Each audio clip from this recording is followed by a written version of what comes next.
Crash course on assessment, feedback, and grading. What's the difference? How are they similar? And why are they useful for teaching?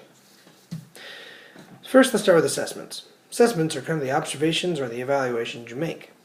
Now, these can be both formative and summative. So formative assessments are as you go. They're as you do step by step and are during the task. You observe what things are done by the students. Summative, on the other hand, is final. It's what is done after everything is completed. There's no turning back, and it's at the very end. Let me give an example. The Olympic ski jump. At the very beginning, when you're up here, getting ready to launch for your jump, this is the time for formative assessments.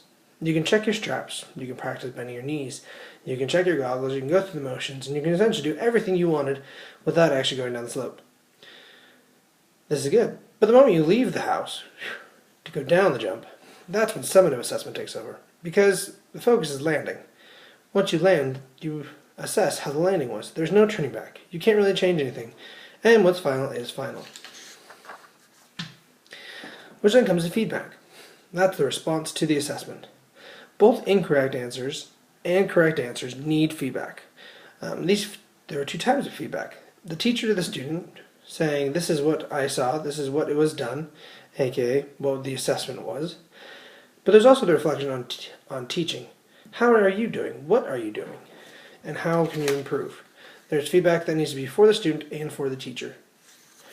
And grading. Grading is a quantitative placement of the assessment. You look at the assessment, see what they achieved, and see what value that action or the feedback necessary is what qualifies for which point. And that is the difference between assessment, feedback, and grading.